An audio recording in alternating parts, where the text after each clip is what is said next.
बिल्कुल डिफरेंट है। जो हम इंग्लैंड टूर में गए थे वहाँ के और यहाँ के जो प्रोटोकॉल्स हैं वो बिल्कुल ऑपोजिट हैं। यहाँ पे हम एक दूसरे को बैक कर रहे हैं और जितना हो सकता है कि हम बात करें एक दूसरे से। और प्रैक्टिस की जहाँ से की बात है कि हम उस चीज़ को काफ़ी मिस कर रहे हैं। और जब भी प्रैक्टिस स्टार्ट होगी तो ये सब चीज़ें एक साइड पे हो जाएँगी, फिर हम हमारा फ़ोकस क्रिकेट पे होगा। क्योंकि सब बहुत ज़्यादा हंगर हंगर है उनमें कि यार जल्द से जल्द क्रिकेट स्टार्ट स्टार्ट हो।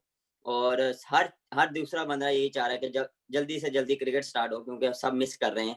और मैं भी बहुत मिस कर रहा हूँ। स्क्वाड छोटा नहीं है, 50 बंदों का स्क्वाड है।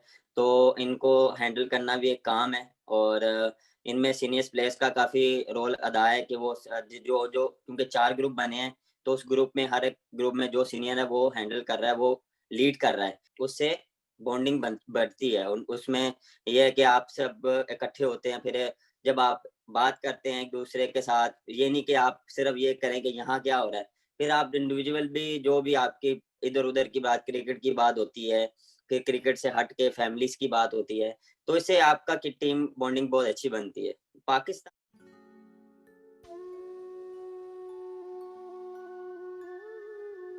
मेरे पास कभी अपने घर, कभी मेरे पास, कभी अपने घूमता रहता था। लेकिन रात को कभी कई रातें मेरे पास रहता था, कई रातें अपने घर में रहता था।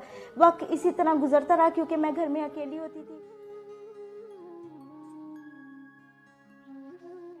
कोई भी औरत का दिल नहीं चाहता कि इस तरह आके अपने आप को पहले एक जलीलो ख्वार हुई थी, मजीद दुनिया के सामने अपना मजाक बनाए, क्योंकि लोगों की नज़र में सेलिब्रिटी की ही सारा मतलब उन्हें भूखे रह के गुजारा घर में किया। जब मैं इसके साथ थी, इसने कभी मुझे एक पानी की बोतल भी खुद खरीद के नहीं दी।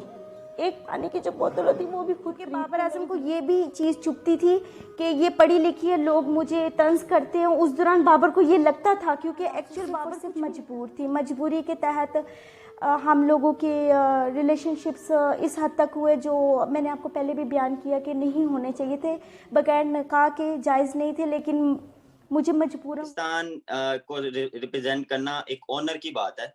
आप जहाँ भी जाते हैं, आपका देखें जब आप ये स्टार पहनते हैं तो उसकी ओनरशिप और आपका जो प्राउड है वो बहुत वो चीज़ पहले आ जाती है कि यार पाकिस्तान पहले, बाकी चीज़ें बाद में। ये छोटी-मोटी बॉर्डर्स जो हैं ये आपको लाइफ में आते हैं। देखें, लाइफ ऐसे नहीं है कि आपको ईज़ी मिले।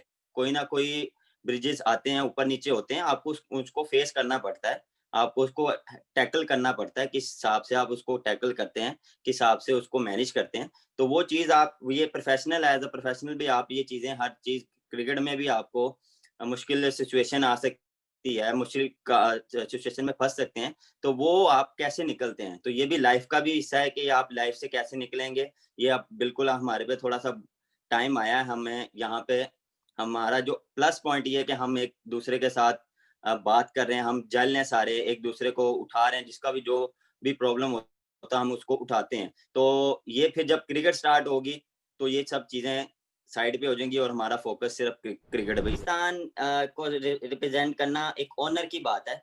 आप जहाँ भी जाते हैं, आपका देखें जब आप ये स्टार पहनते हैं तो उसकी ओनरशिप और आपका जो प्राउड है वो बहुत वो चीज़ पहले आ जाती है कि यार पाकिस्तान पहले, बाकी चीज़ें बाद में। ये छोटी-मोटी बॉर्डर्स जो हैं ये आपको लाइफ में आते हैं। देखें, लाइफ ऐसे नहीं है कि आपको ईज़ी मिले। कोई ना कोई ब्रिजेस आते हैं, ऊपर-नीचे होते हैं, आपको उसको फेस करना पड़ता है। आपको उसको टैकल करना पड़ता है, किस हिसाब से आप उसको टैकल करते हैं, किस हिसाब से उसको मैनेज करते हैं। तो वो चीज़ आप ये प्रोफ़ेशनल एज़ अ प्रोफ़ेशनल भी आप ये चीज़ें हर चीज़ क्रिकेट में भी आपको मुश्किल सिचुएशन आ सकती है, मुश्किल का सिचुएशन में फँस सकते हैं, तो वो आप कैसे निकलते हैं। तो ये भी लाइफ़ का भी हिस्सा है कि आप लाइफ़ से कैसे निकलेंगे, ये आप बिल्कुल हमारे पे थोड़ा-सा टाइम आया है। हमें यहाँ पे हमारा जो प्लस पॉइंट ये है कि हम एक दूसरे के साथ बात कर रहे हैं, हम जल रहे हैं सारे, एक दूसरे को उठा रहे हैं, जिसका भी जो भी प्रॉब्लम होता है हम उसको उठाते हैं। तो ये फिर जब क्रिकेट स्टार्ट होगी तो ये सब चीज़ें साइड पे हो जाएँगी और हमारा फोकस सिर्फ क्रिकेट पे। दरअसल मैं ये समझती हूँ कि गलती की माफ़ी होती है, गुनाह की माफ़ी नहीं होती। उसने गुनाह किया है, एक दफ़ा नहीं, दो दफ़ा नहीं, बार बार किया है। और पता नहीं इस तरह कब कब तक वो सब कुछ चलता रहा है। 19 में ज़्यादा अरूज पे, जैसे जैसे ये अरूज पे आता रहा है उसी तरह इसकी इंसानियत ख़त्म होती रही है। दूसरी औरतों के साथ इसके ताल्लुकात शुरू हो गए हैं। 20 में इसने दोबारा मुझे क्वारंटाइन से पहले इसने मुझे बुलाया, आप इसके लोकेशन जैसे मैं रुकी हमें डाकुओं ने लूट लिया।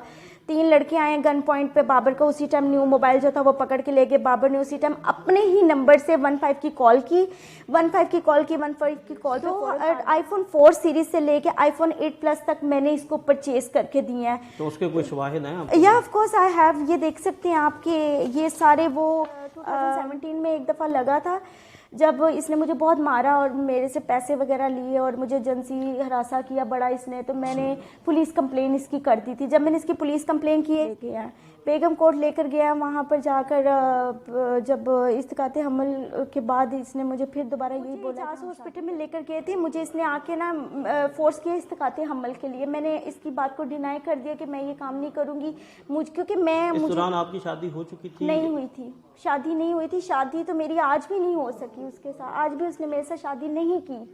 देखिए मुझे झूठ बोलने की ज़रूरत है, मेरे साथ जब उसने शादी नहीं की मैं कैसे कहूँ कि मैं